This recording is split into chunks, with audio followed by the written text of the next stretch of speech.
Hello, and welcome to another episode of the Ancient Warfare Podcast. Happy New Year, all. Year. With me today are Mark DeSantis, Lindsay Powell, Mike Cole, and Mark McCaffrey. Murray Dom has to do parental duties, so he's not here today.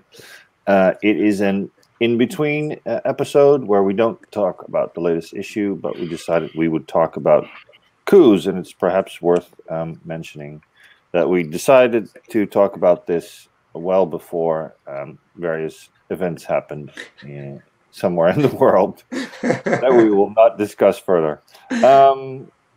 We should probably start by discussing what is a coup. What do we talk about when we talk about coups? Is it everybody who gets up and says, "Now I want the power"? In which case, there's quite a lot of examples in the ancient world, but perhaps we can limit it and still be stuck with a huge amount of examples. Well, I'll give you a definition per the Webster's dictionary. A coup, of course, is French for coup d'état, sort of strike of the state. It's a sudden, violent, and illegal. That's the point. It's an illegal seizure of power from a government. And there's a sort of second dimension to that, which is it's the refusal of the government that's in power to go after they've been voted out. So it's kind of like it's basically a complete breakdown of the government process. Of the transition of power in the government process. So it's an unplanned transition of power, or attempted transition of power, or a breakdown in a planned transition of power. Right, in the context of what the legal structure is for the maintenance of that power. Yes. So, technically, the institution of a democracy, which I think a lot of us would be in favor of, if a monarchy had been previously in power, would be a coup, right? Yeah.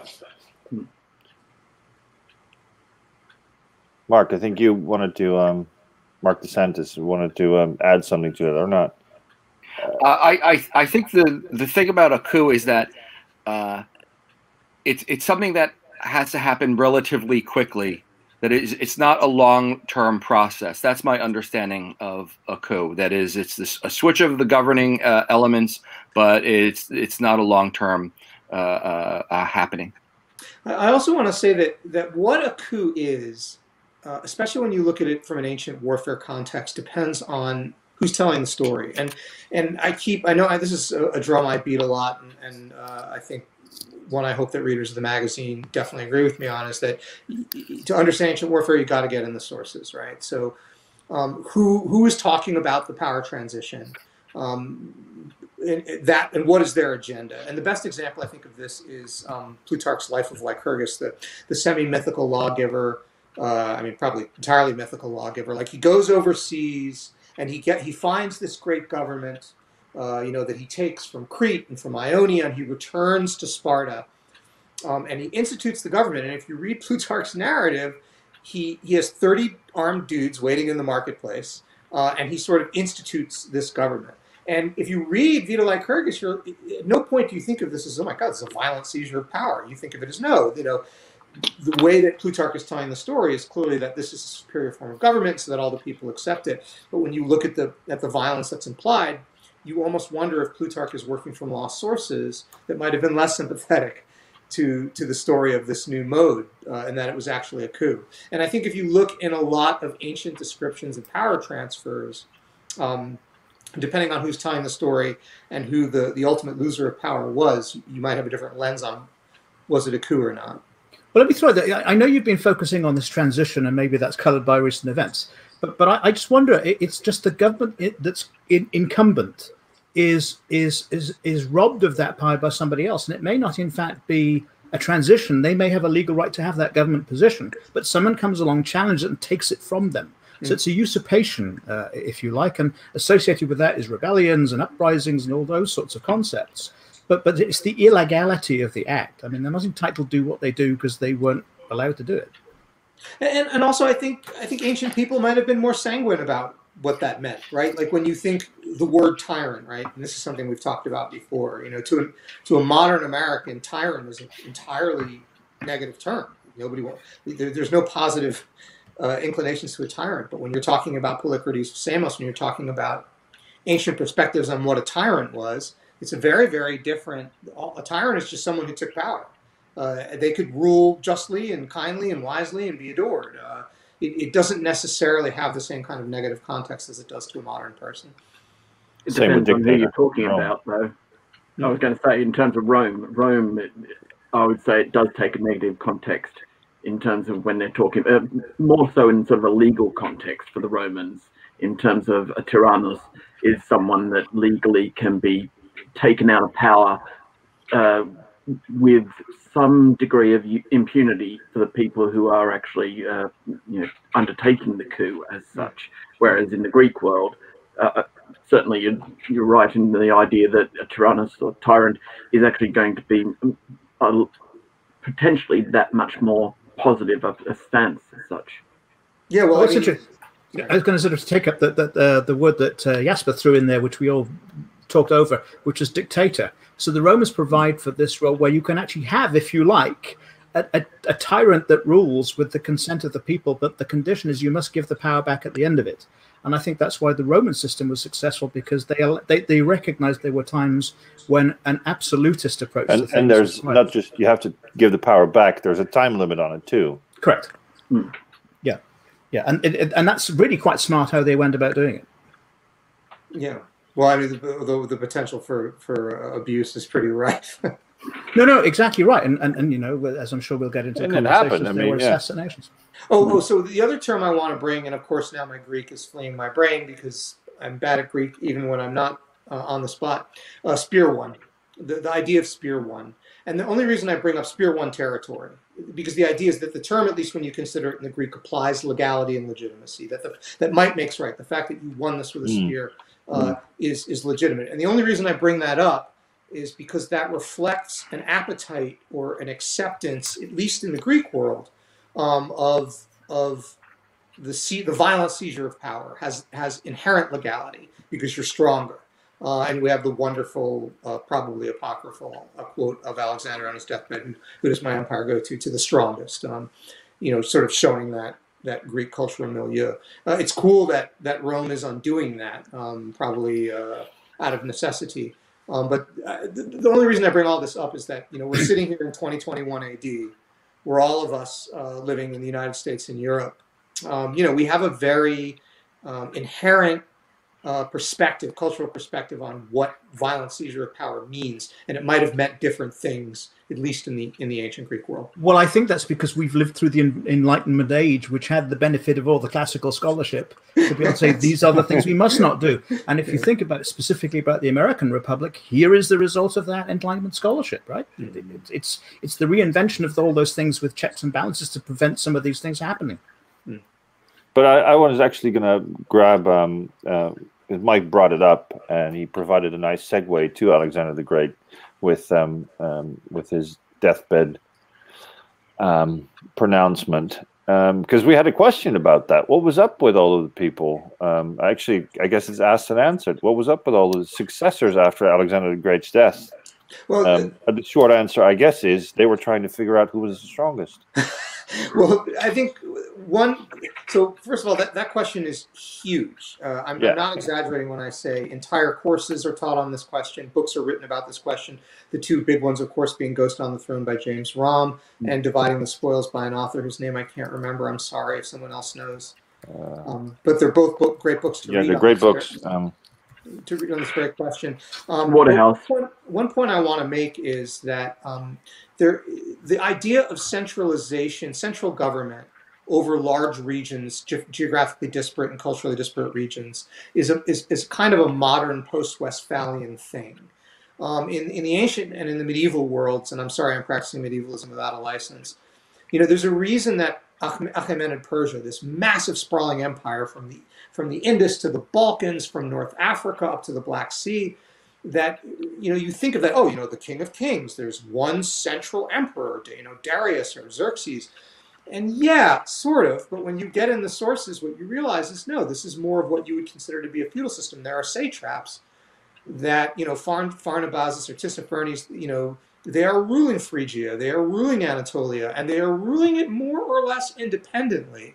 And this central figure, who is this King of Kings, is really sort of more like the biggest badass on the block, who you're going to have to tangle with.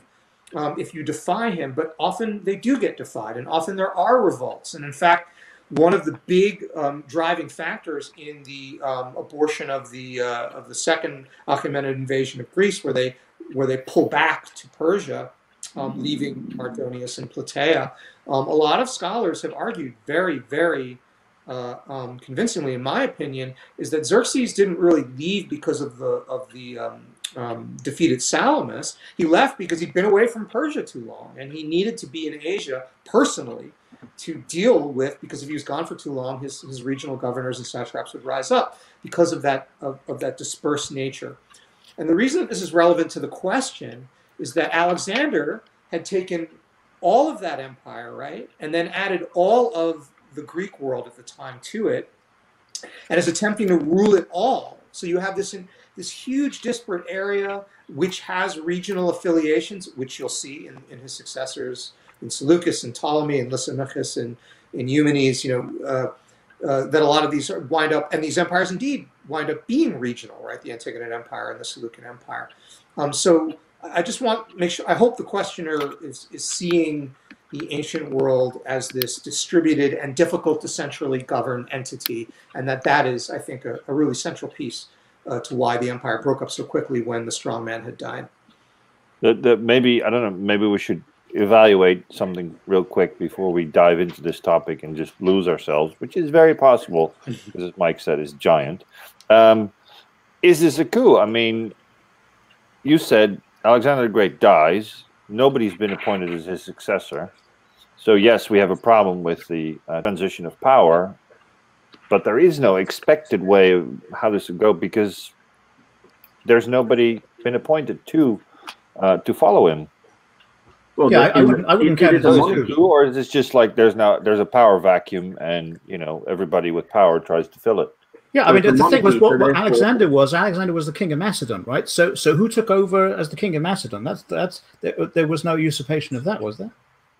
Well, there is, because Perdiccas is not the part of the main line of kings at that stage. He might be, if we look at the Macedonian hierarchy of regional families, he might be in some way a distant relative of the Argead line of kings, but he is not really on the successor list properly, as you might think of a monarchy being. So therefore, when Perdiccas tries to seize power, and we're told that actually there's an agreement that they're actually going to maintain power, or suspend power for a certain period, waiting for a suitable king to come along, whether it be Alexander's young infant son Alexander IV, or be it the other idea being perhaps his bastard son Heracles, or maybe his brother Aridaeus. One of those being an eventual king, but the power is actually going to be suspended at that time by Perdiccas being the head general as such, and he gradually usurps that power for himself. And it's when he usurps it in the middle of this attempted coup that you have other generals deciding that they are going to take up a stance against him. But there is and the word that comes in here for me that we haven't used so far is there is a conspiracy going on with Perdiccas here. He is allying with other generals at the time, basically saying, I want to take the power for myself. Will you back me? And of course, the one that comes to my mind is Eumenes, who of course jumps on the bandwagon and says, yeah, sure, I'm in there. So it is a coup, I would think. Yeah, the one point to add is that Aridaeus is at least, is it per Arrian? Is our best source for this is simple. He's not mentally capable of rule. He's somehow damaged, but it never gets defined. There's the allegation that's made that perhaps it's Olympia has had something to do with damaging him when he was young somehow, be that poison, be that physical or abuse of some description. It's never actually described. And I mean, he's described as mentally unfit, but at the same time, he actually gets up before the troops at stages and seems to put on a good show, as when he's announced as Philip III. So therefore, what exactly is the incapacity that he is ailed with? We don't know. Right, So, and this makes me question. Is that a legitimate accusation? And the thing I keep thinking of, and of course I keep bringing up classical Greece because just that happens to be what I'm writing a book on right now. But I keep thinking of like how many Spartan kings have we seen deposed for illegitimacy, or the lame king prophecy from the oracle that was referencing, I guess, Alaus II's clubfoot. Oh, but no, now it's referencing, the yeah, the difference there is that unlike those Spartan kings, Alexander, when he takes the throne, he does a fairly good Macedonian family job of getting rid of any of the contenders. And yet, when it comes down to it, his brother is still there. His brother is older than he is, and he comes from a different mother. And there's debate over which of the wives of Philip would have been seen as the preferred one or the most senior, etc. But still, he seems a legitimate heir to the throne in every other way, and he's allowed to live by Alexander. And Alexander, he's there in Babylon when Alexander dies, so he must have been taken along with Alexander, even though he doesn't get a mention. So you're implying, and I'm sorry, we're going down a rabbit hole, but this is we are. No, I love this rabbit hole. I think listeners will too. So your implication being that Alexander's being like, okay, I'm not going to worry about you because you clearly are mentally unfit to rule. Anybody can see it. You're not a threat. The only thing I want to point out is Alexander does seem to have some bad judgment for people he loves, and I'm thinking of Harpaeus first getting busted for embezzlement, and then Alexander puts him in charge of the treasury in Babylon and heads off, and Harpaeus flees to Greece, does it to him again. But you hear about him though. You don't about Aridaeus. Aridaeus is like he goes under the radar for the entire thing, and then all of a sudden pops out, and it's like he's been there all along somewhere. We just haven't heard about it. And you hear about when Alexander has his tiffs with everybody else, and everybody else goes in and out of his good books. Eumenes gets his entire camp burnt because he says, "I'm not going to loan you some money." And of course, Black Clitus gets killed. Yeah, I mean, but nowhere in that does there get mentioned a brother who's just sitting on the couch next to him, sort of thing. You'd think. Yeah. So that's really interesting. Yeah, but it's slightly off topic, but. Yeah. Sorry. So we're saying basically it wasn't a coup, right? Or I would say it's a coup with Perdiccas trying to take control, because he is trying to undermine what you said before in terms of he's trying to seize control of a pre-existing government system of sorts, from what would be considered the legitimate line of agreed progression. Because it's actually a monarchy, and there's an assumption of succession by line. Fair. And By the then way, we get that means 20 that years the rest more. of the Diadochi Wars are not coups, because now you have separate polities that are just fighting. Yeah. Alexander was that's a great way to make sure that we don't go down that rabbit hole. Well, once they all put a crown on themselves and basically say, we're all different kings. Then it's just international warfare. Yeah. Yeah, it is. Let's go back a bit. Do we know of any? Because we can stay a little bit longer in sort of the Hellenistic zone before we go to Rome, where we have lots of coups and pretenders and all that stuff. Any Persian-funded coups in Greece after the Greco-Persian Wars? Do we know of any? I have strong opinions. Well, air them.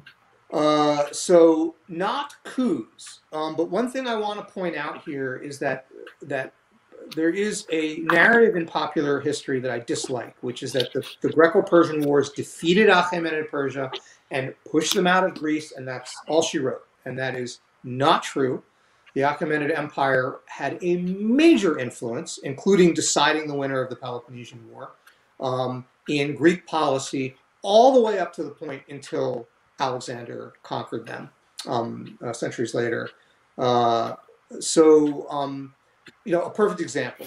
But not coups, but certainly the political fortunes of Greece and the rising and falling of governments occurred as an outcome of Achaemenid Persia's foreign policy. Let me give one example, and it also gives a great quote, which I love, which is that you have Agesilaus campaigning in Asia Minor quite successfully, and in order to get him out, the Persians pay Greek city-states in mainland Greece to start the Corinthian War. And so Agesilaus has this great quote, "I was driven out of Asia by 10,000 archers," and he's referring to the archers that are stamped on the gold coins, the Darik, the Persian Darik. So yeah, it's not a coup, but certainly I want to sort of hijack the question to point out that Achaemenid Persia is shaping Greek foreign policy long after their defeat in the Greco-Persian Wars. It's possibly the point that they were after. The question asker was after too. You know, that money makes the world go round, and that's not new. What can we say about the most common causes of coups? Is it like?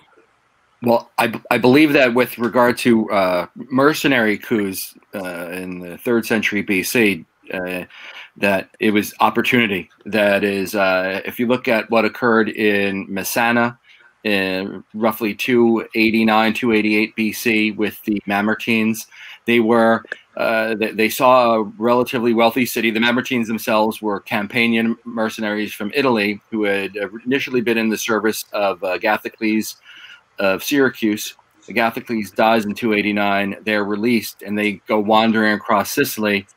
They are managed to gain entry into the city of Messana. They see that Messana is itself a vulnerable city and has no real defenses, and they seize power there.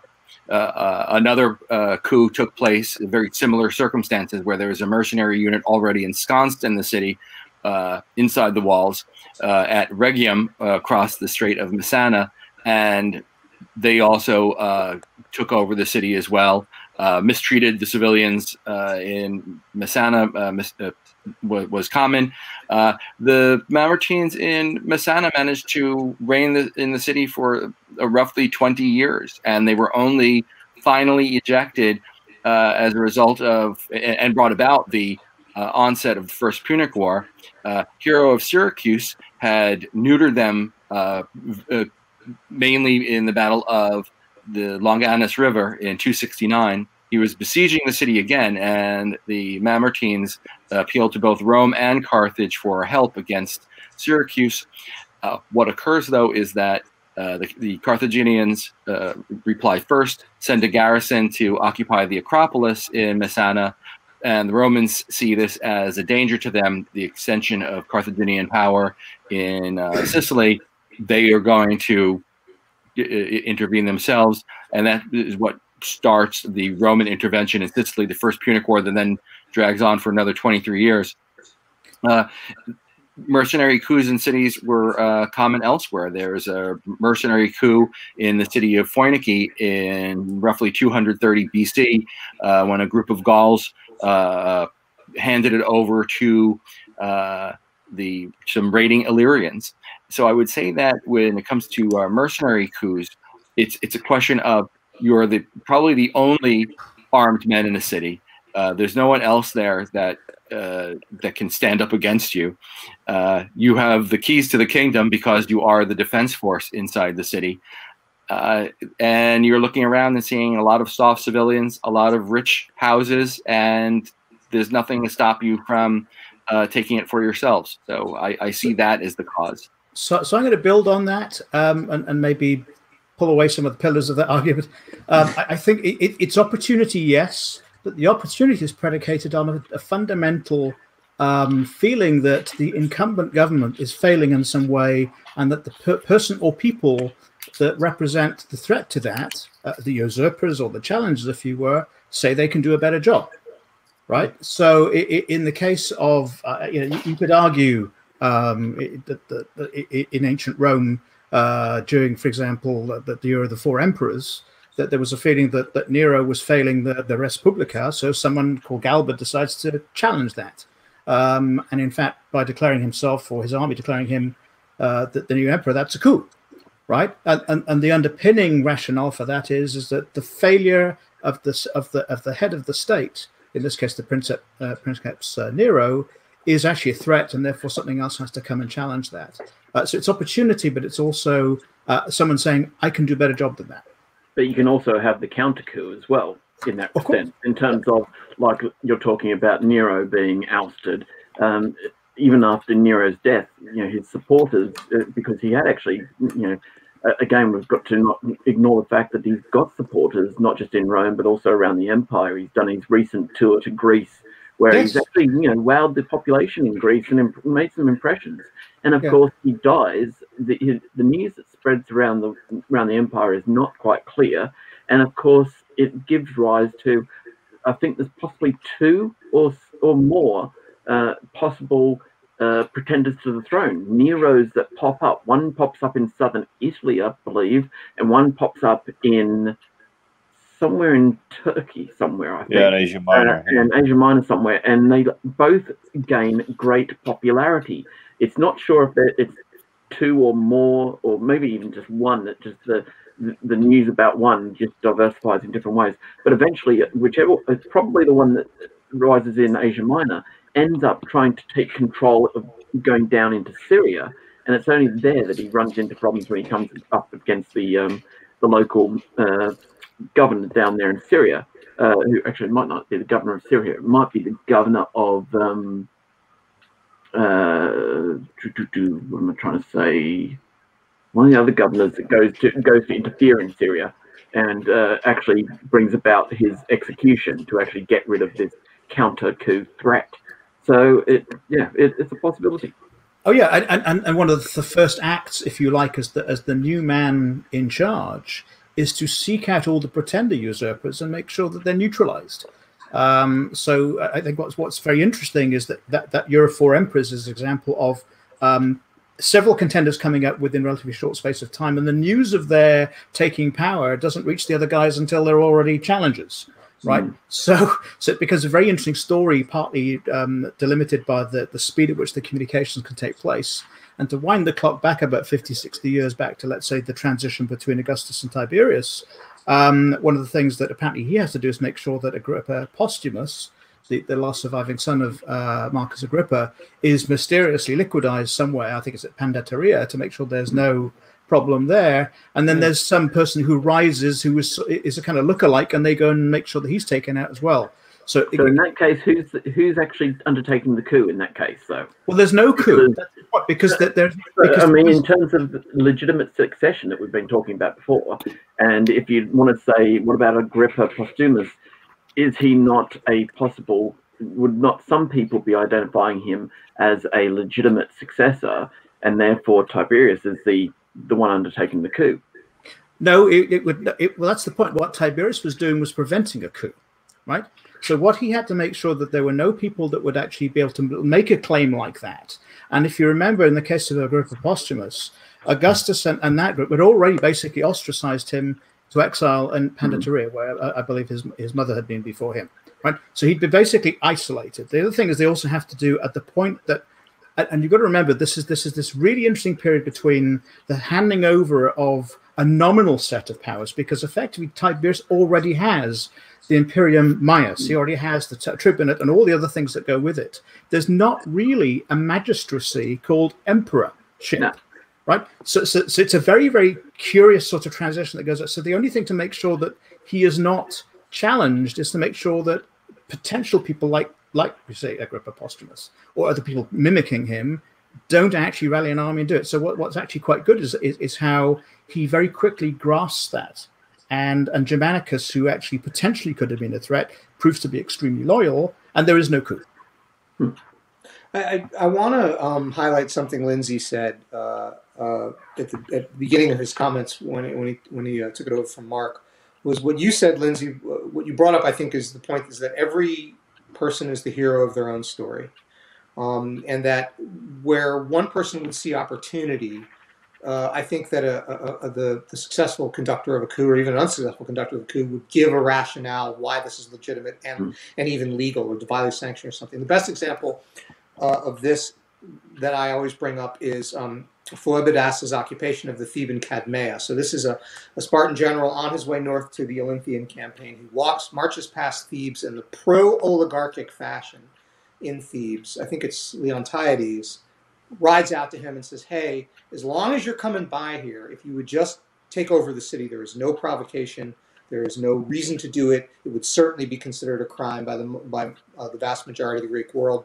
But if you would do it, you'll bring the pro-oligarchic faction in Thebes to power, and then we can back you on your campaign in Olynthus. And Phoebidas does this. And the argument that, and of course it is a crime, right? And it horrifies the Greek world. And the fact that it's considered a crime is that the Amphictyonic League makes it levies a major punishment on Sparta years later, which was one of the causes of the Third Sacred War, which results in eventually in Philip of Macedon ruling Greece. But the point I'm trying to make is that Phoebodas's counter argument, right? Because obviously, Agesilaus has to comment on this. But Phoebodas's argument would have been that the pro-democratic faction in Thebes is a mob, right? When we consider the conflict between oligarchic and democratic systems of government in ancient Greece, we often kind of impose an American conception of democracy on that, which is nothing as far from the truth. But I think, and then we think oligarchy, well, that's awful. But no, I think the Spartan argument would have been, or any pro-oligarchic argument would have been that democracy lets the mob rule. Why would you want the mob to rule? You want the best people in society to rule. They will make decisions that are best for everybody. So this is what Lindsay is talking about: is that any instigator of a coup, successful or failing, I'm sure in their own mind, has an argument why they're right and why it's the right thing to do, even when, as in this case of the occupation of the Cadmea, it's just completely indefensible. Yeah, the idea that I'm the only one who can get it done. Yeah, nobody. Look, this is the thing. This is really important, I think, as historians, especially as popular historians, right? Ancient Warfare Magazine, one of the things I love about it is reaching a wide audience. It is reaching an audience, a non-academic audience. People who are not necessarily enrolled in higher education, just people who love this stuff, right? So I think that's one of the things that it's really important to reach, because you get this from movies, you get this from video games, is that anytime a narrative tells you that there's a mustache twirling villain, that someone is doing something evil because they're evil, no, that is never the case. People always they always believe that what they're doing is right. But there is an immutable law of evilness. They have to speak with a British accent. It's a requirement. In Hollywood, for sure.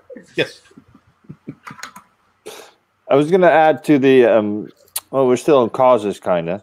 You get later on, especially in the 3rd century, where, of course, probably also in the year of the 4 emperors, and it's hard to say, if there is a cabal here or somebody, it's not the fashion in the 1st century AD to have a mustache you can twirl, but where there is an encouragement from the army, or usually the local legions, represented by their officers, to encourage the prospective new emperor to rebel. And in the 3rd century, I think we actually have examples where they spontaneously sort of acclaim somebody emperor, possibly because the army thinks that they need somebody to represent them, and the guy on the spot is always better than the guy in Rome. How's that work, do you think? Is that really the guy on the spot saying, in a dark secret room, talking to his officer, saying, could you get the word out that I might be interested in having this forced upon me? Well, let me suggest this. I mentioned Germanicus earlier. In AD 14, he was actually the Legatus Augusti Propraetor. He was the governor of the 3 Gauls and the Germanic province of Germania. And the army of Lower and Upper Germany revolts. And he has to go and deal with this. And in fact, one of the things that he's faced with is that some of the legionaries actually say, we want you to be the princeps. We want that's in that time, there's, 8 legions on the Rhine? Yes, exactly. So 4 of them are in abject mutiny. Yeah, almost a third of the whole army of the legionaries. Anyway. So there is that wonderful, interesting. Could this be a turning point where he would actually say, you know what? I think I could do this. No, he does the opposite. What he does is says, no, my father, in this case referring to Tiberius because he's been adopted by him, is the legitimate heir of Augustus, and is actually quite upset, and then basically has to quell the mutiny. But what's very interesting is that there's somebody who the legions actually did want to have an elect as their man, and he refused it.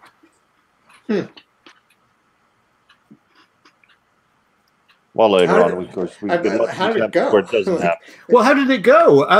Well, first of all, the mutiny was really hard to actually quell.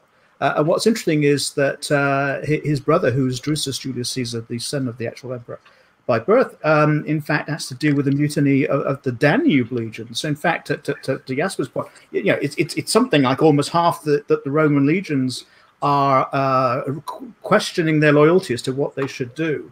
And in the case of Germanicus, it's a near-run thing. So actually half of the legions, I think it's of, I forgot this right, I think it's Upper Germany, actually are able to be dealt with very quickly, and they sort of basically toe the line and so they go. It's the lower legions, I think, are the ones who are in deep trouble. And a whole number of things have to, it's basically a dispute about paying conditions. In this case, so that kind of ties into the pay issue. That some of these people have been in service for well in excess of the 20 years, and in fact they've been on campaigns, and there was a great grievance, and they were looking for some reconciliation of that. So Germanicus basically has to turn to his officers and says, "How much cash did you bring with you? I've got some gold coins, you've got some gold," and they basically commit to do this. They commit to extend, actually to make available retirement to those people who are eligible. And there's that scene in Tacitus where, as he's going in the camp, and these men are in tatty-looking tunics, and a few of them are, "See, Caesar, my teeth are missing," and all this sort of rather dramatic, poetic license that no doubt Tacitus has in telling the story. But it's a very humiliating scene. I think Caecina Severus is one of the legates, I think, of Lower Germany. And in fact, there's the scene where literally they take these chests of money and they march back to the camps, and it's this scene of total and abject humiliation. And eventually, when Germanicus goes back to Rome, in fact, the emperor basically said, "I'm not agreeing to any of this.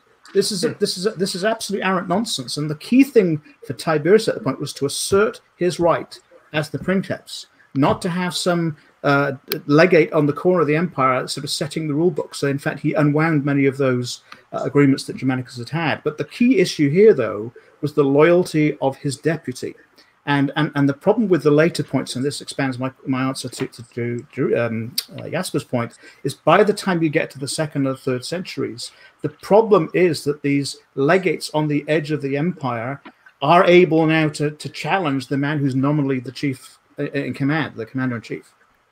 It's not just on the outside of the empire as well. I mean, we've already mentioned the year of the 4 emperors, and of course, it's even then that you've got the Praetorian Guards offering their support, their backing to the candidates for being emperor for a good donative, which has become a tradition of the emperors or princeps, as they come in to take control, actually giving that donative and a gift amount of money to the Praetorian Guards as a bonus, but actually sort of more of as a bribe to actually give their backing. And of course, as the conspiracy against Nero is, really ramping up and the coup is getting underway, there is the suggestion by the one of the commanders of the Praetorians that Galba will give a extraordinarily large amount of donative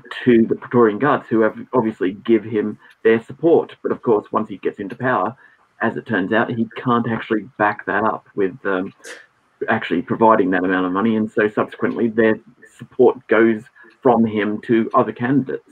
How about that? A politician who couldn't fulfill his promises. Unheard of. Maybe we know this one. A question that just came up in the chat by Juliana Longo. She says, "Isn't there a governor in Egypt that was forced to be named emperor along with his son? Maybe Germanicus had more political strength to say no." Governor in Egypt was forced to be named emperor. Well, so the governors of Egypt referring to Vespasian here. Okay, so the governors of Egypt were slightly different because they were equestrian, and they were appointed directly by the what we call the emperor these days.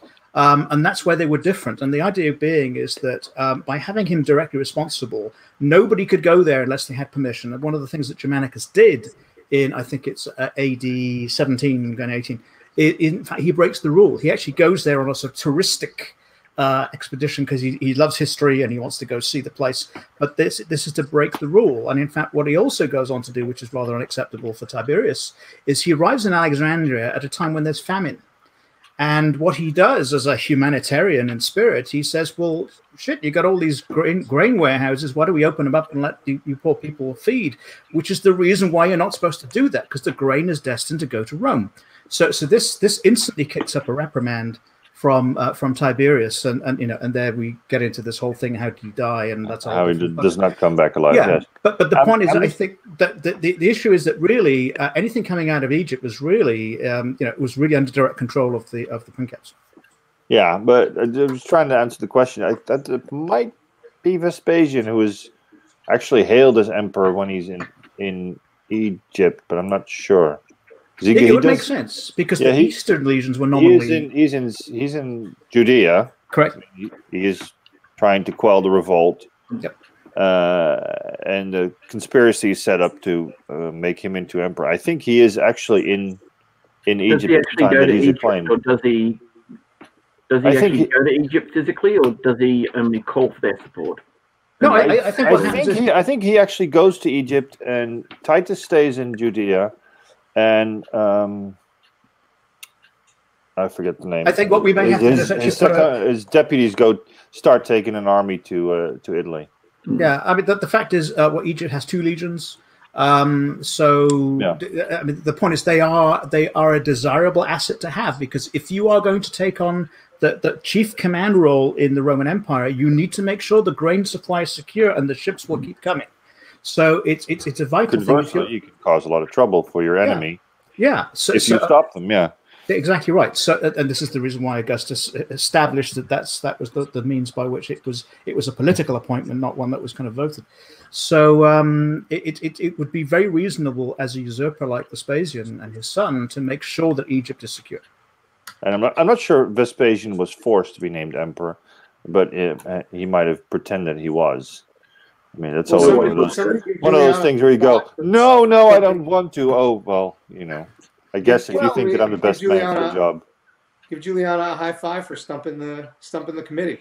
Yeah. So by the time he gets to actually throw his hat in the ring, or his laurel crown in the ring, I mean, just think, Galba is long since dead. I mean, we're now down to Otho and Vitellius, right? And neither of those are particularly attractive candidates. As depicted by Tacitus. Well, of course, who's somewhat of an apologist, that you could argue for them. But I think even in Dio Cassius, you get the impression that that the stronger opponent was, in fact, the Flavian side. Well, Vitellius doesn't really get a look in by the time that he's been had at by Otho, and then he turns around and you've got Titus leading the pro-Vespasian forces into Italy already, and he hasn't actually had a chance to actually sit in Rome yet. So.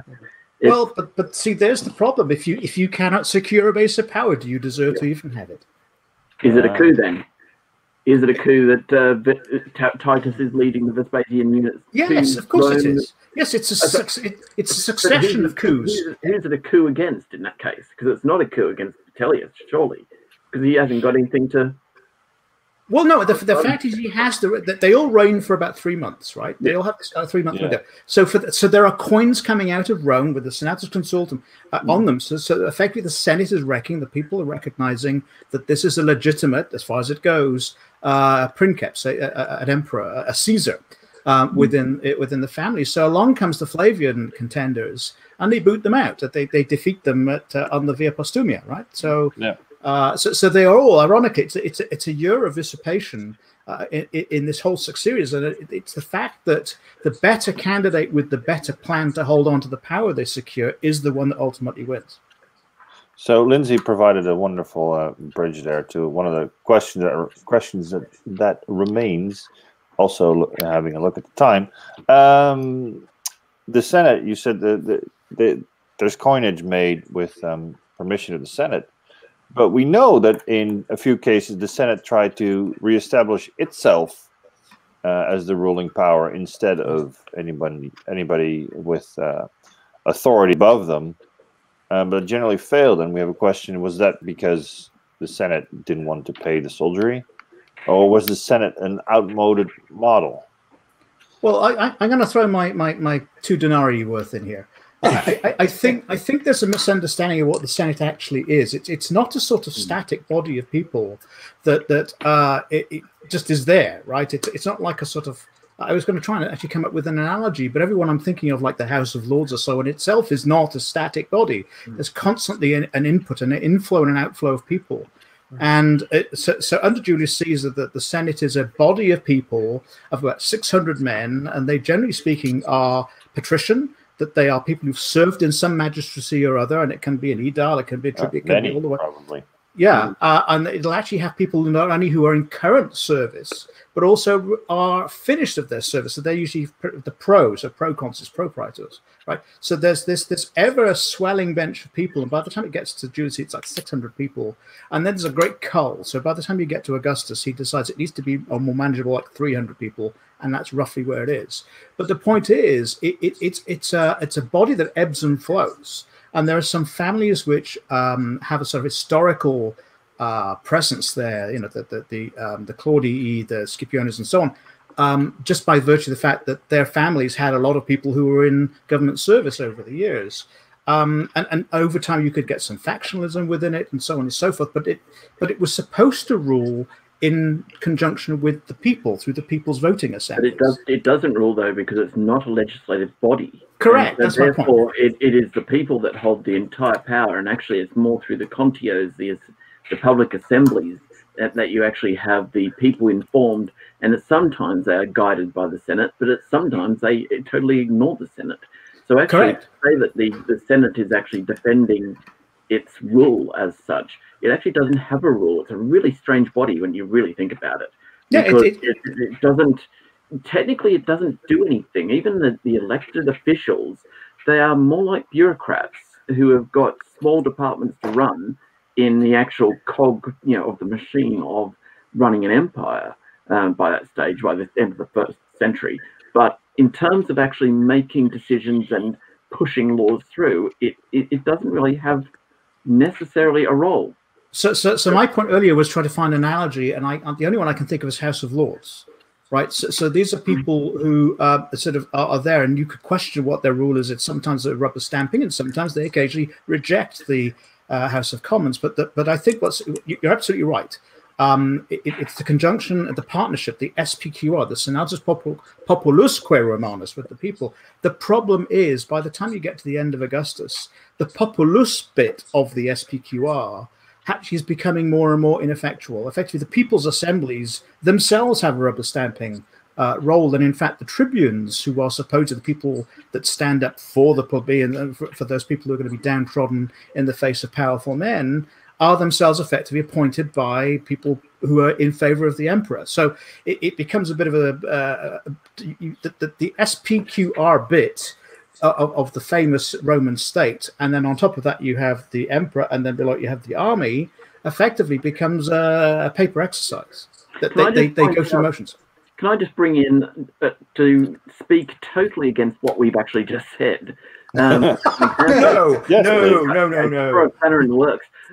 In terms of, and bringing it back to the idea of a coup happening, you've got this situation that actually happens in 186 BC, which is the Bacchanalian affair, which again, because it's a conspiracy that's maybe leading to a coup, we're not sure. The whole problem with being a conspiracy is, of course, it's all about secrecy. So therefore, how our sources can deal with it if they don't get all their facts, and they're trying to work out how to actually run a narrative of the history of that event, can be very difficult. And of course, in the Bacchanalian affair, we really don't have that many details as such. It comes to light supposedly by there being an informant who comes to one of the consuls of the year, Postumius, who then takes it to the Senate and basically says, we have got a group of radical, perhaps religious mystery cult followers who are wanting to undermine our civic identity as citizens by involving them in lewd, rituals involving the taking away of their masculinity and therefore undermining our idea of what it is to be a citizen as opposed to a freedman, as opposed to a slave. And so we have to stand up for our culture and our way of life and our society. And in the entire running out of this, of the description that's given in the sources, and Livy in particular, it comes across as the Senate is actually defending itself against a coup. It's how the sources pan it out, but probably somewhere behind all this narrative of the sources is probably that a bunch of contios being given, that's public assembly speeches being given to the people to run by the announcement. Well, I think ends up as a motion that is actually promulgated throughout Italy, but it does come across as the Senate as the leader, and that's the problem with our sources. The problem is it all sort of breaks down really when it becomes partisan as a body.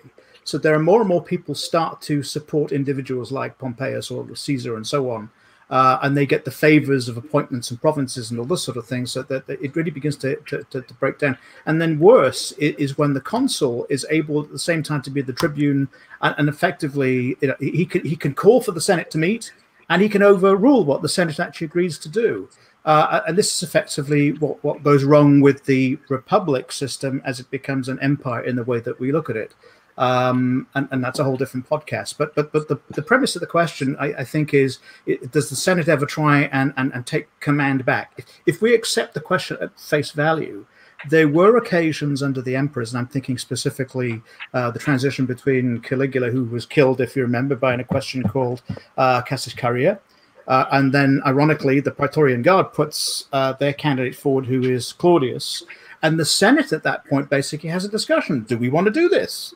Don't we want to actually go back and establish the authority of the Senate and the Roman people? And after a lot of discussions, they basically said, okay, we'll see what this guy Claudius is like. Similarly with Domitian and Nerva. And Nerva was a senator, right? If you remember that. And then finally in AD 192 with Commodus. So there were attempts, I think, at the older man, that the people in this body we call the Senate, to try and assert their influence over one man who gets to call the meetings and actually decide what actually passes. Last question. I'm going to change it a bit, but to make it go out with a bang. Was there any particular coup or assassination that was? Which one is the most impactful that you can think of?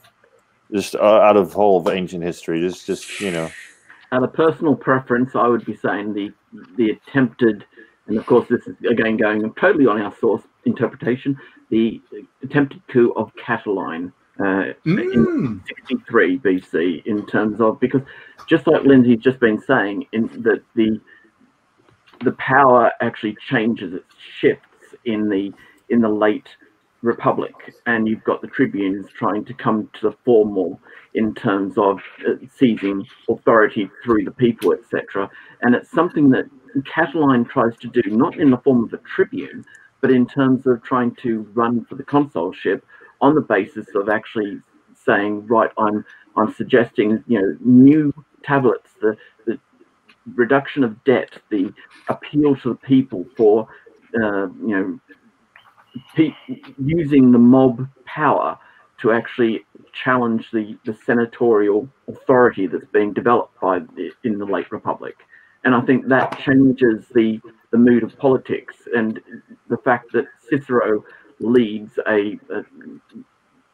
how can I say, it's a pivotal moment in his career, because up until then he has actually been himself pretty much someone who also uses the power of the people in the assemblies to get his way, and he doesn't go typically with the more aristocratic conservatives. And yet in the conspiracy of Catiline, putting that down, he actually champions the aristocratic side of things. And it is a pivotal moment where it sort of switches from people power to more that aristocratic rule that's going to come through with the likes of Augustus. So I think it's an important one. Good. I know that one. That was the year that he saved the Republic, as he would tell everybody ad nauseam. Can I just plug again the coup I started mentioning at the beginning, because I do believe it was a coup, and that's Lycurgus's institution of what we consider to be the classical Spartan state.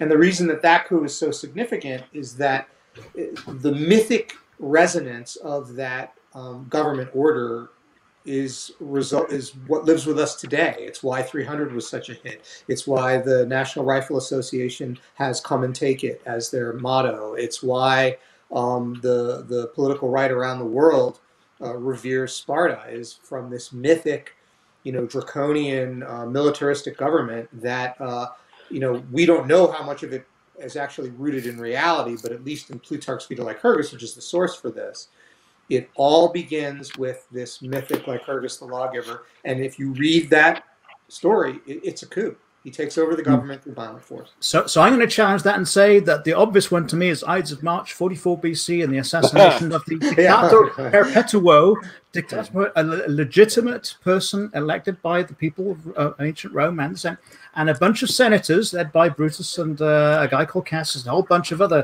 retrobates decided to actually change history. And what was rather interesting is, yes, they succeeded and assassinated Julius Caesar, but what they hadn't reckoned what would come afterwards. So their coup led to another coup, which ended up with Augustus Caesar actually being the master coup maker.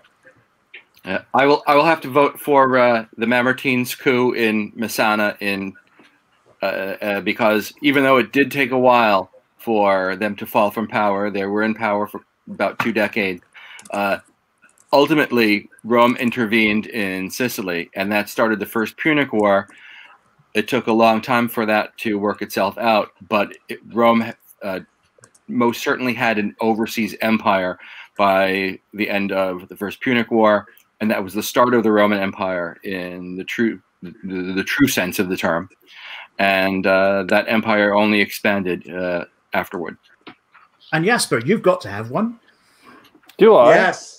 Oh, I don't even know. Yes, you do. Because this is where we say, and that will end the program on that bombshell. On that bombshell, I don't have one. Oh. Yeah, I don't know. I really, the year of the four. It's just the ones that are most interesting. Actually, I found that we did that last year. Of course, the rise of Septimius Severus, the mess that Rome ends up in after the death of Commodus. I mean, everybody thinks of the year of the 4 emperors, but it's Pertinax and Didius Julianus, and then you get Septimius Severus. And speaking of taking out your rivals, good Lord, he didn't mess around. So that was an interesting one too, I think. That's a good collection. So on that bombshell, the year of 5 emperors is more interesting than the year of 4 emperors. How's that? I like it. You're hired. Hey, thank you. Well, thanks for an interesting discussion, guys. We kept it just under an hour. Perfect. And thank you all for joining me. If you'd like to support us, you can do so on Patreon, patreon.com/Ancient Warfare Podcast, where you can support Angus, who does all the hard work for the podcast, and you can include a subscription with that support. So get a lot of extra out of it as well. I think that's it for me. And thank you to Juliana for stumping the panelists. Yeah, well, there you go. If you join in, you might just mess us up. That's what it's all about. Thank you all. Happy New Year, everybody.